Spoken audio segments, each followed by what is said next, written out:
कैसे ध्यान करें, किसका ध्यान करें।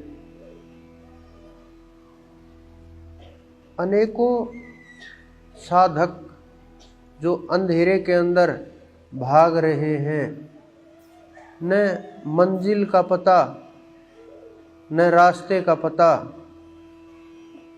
न कुछ एहसास होता है, न चढ़ाई का पता।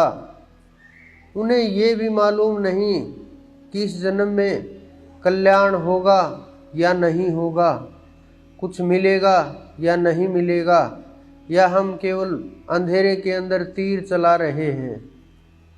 ध्यान लगाने को कि बस कुछ लोग ऐसे हैं, कुछ भी नाम दे देते हैं।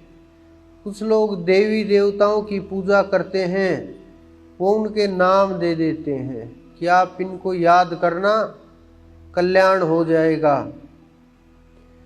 कल्याण शब्द बड़ा सरल है और बड़ा मन के अनुरूप है। ये शब्द सुनते ही मन को अच्छा लगता है कि अरे इन्होंने बोल दिया, अब तो कल्याण हो ही जाएगा।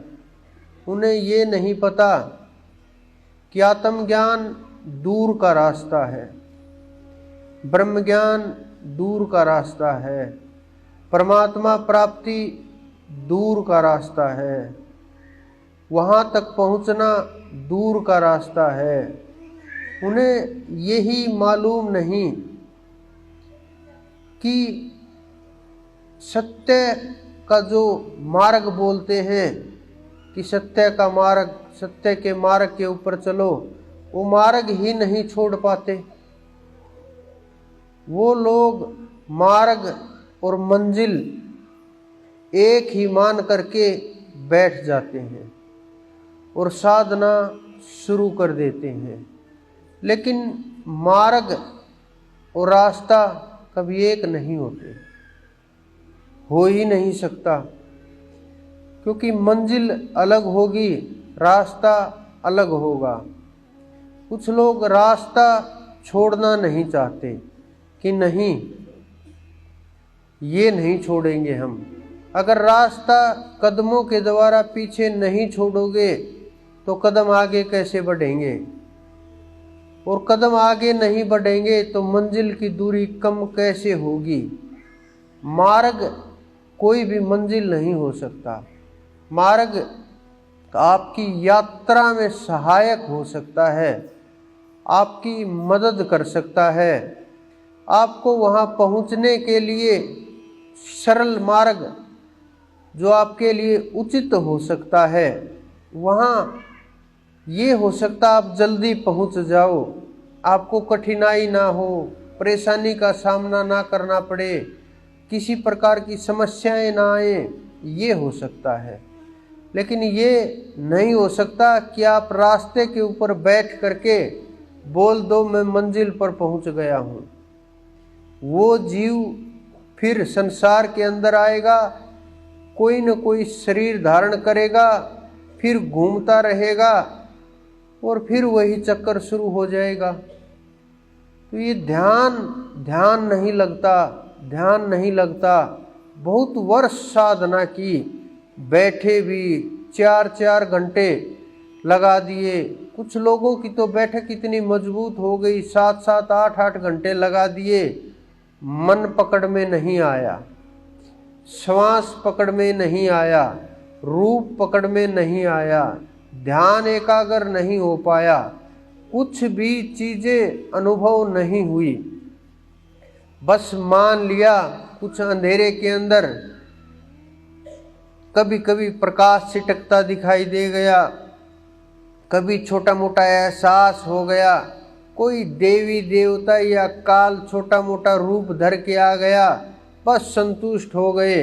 अरे मुझे तो उस देवता के दर्शन हो गए, मुझे पितरों के दर्शन हो गए, मुझे वो मिल गया, मेरे ऊपर भगवती की कृपा हो गई, बस खुश हो गए। कल्याण नहीं होगा। कल्याण का मार्ग दूसरा है, वो मंजिल तक लेकर के जाता है जो आप स्वयं खोज कर सकते हो। कोई दूसरा चोला जितने भी संसार के अंदर हैं प्रकृति के जो आज खोज रहे हैं, जो पहले थे, जो योनियां पहले थी आज भी हैं, 84 लाख योनियां हमारे ऋषि मुनि गणना करके बताते हैं। कुछ लोग सोचते हैं किसने गिनती की है, हमारे ऋषि मुनियों ने की है, एक एक चीज की गिनती की है। जब आपके शरीर के अंदर नाड़ी तंत्र की गिनती कर सकते हैं, जब आपके अंदर सुरती नृत्य का पता लगा सकते हैं, जब हजारों लाखों वर्ष पहले वो खोज करके एक एक चीज लिख सकते हैं, क्योंकि उनके अंदर इतनी अक्षमता थी, वो बातें कर सकते थे। जिस प्रकार से आज भी लोग पक्षियों से बातें कर सकते हैं, पशुओं की भाषा जानते हैं, बता देते हैं क्या बोल रहा है, क्या परेशानी है, कहाँ क्या चल रहा है, उसी प्रकार से हमारे ऋषि मुनि देवों की भाषा जानते थे, उनसे कांटेक्ट करना जानते थे, उनसे बात करना जानते थे, उनसे मिलना जानते थे, उनसे संपर्क साध करके और पूरे ब्रह्मांड का ज्ञान जान लेते थे और ऊंचाई तक एकाग्र करके मन को सबूत सहित पेश करते थे।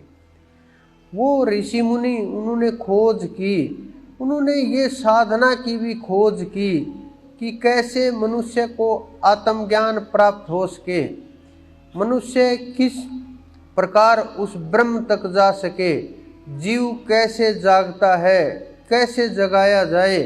इस संसार के अंदर इतने प्रकार का मोह है, इतने प्रकार की माया है, इतने प्रकार का संसार में भ्रमित करने वाला सामान है, फिर कैसे सब वस्तुओं से, सब चीज़ों से, सब भोग वस्तुओं से बचा करके जीव को इनके साथ रहते हुए कैसे उस परमपिता तक पहुंचाया जाए। अनेकों विधियां खोज की, अनेकों प्रयास किए, शुरू से लेकर के आज तक सब धर्मों के अंदर, सब मजहबों के अंदर, सब प्रकार से जिसने जितनी साधना की, उन्होंने अपनी अपना अनुभव बताया, अपने अपने प्रयास बताए, अपने अपने रास्ते बताए, अपनी अपनी तरफ से जो विधियां इस्तेमाल करी उन्होंने अपने शिष्यों को सिखाया और बोल गए कि ये नाम को बड़ा गुप्त रखना, बाहर मत निकलने देना।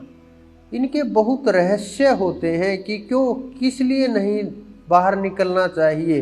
नाम बहुत प्रकार के होते हैं, तंत्रों की साधनाएं होती हैं, मंत्र की साधनाएं होती हैं, काले जादू की साधनाएं होती हैं और अनेकों अघोरी साधनाएं होती हैं और अनेकों अनेक साधनाएं होती हैं। जिस प्रकार से सिद्धियां की जाती हैं, अनेकों सिद्धियां होती हैं, साध लेते हैं।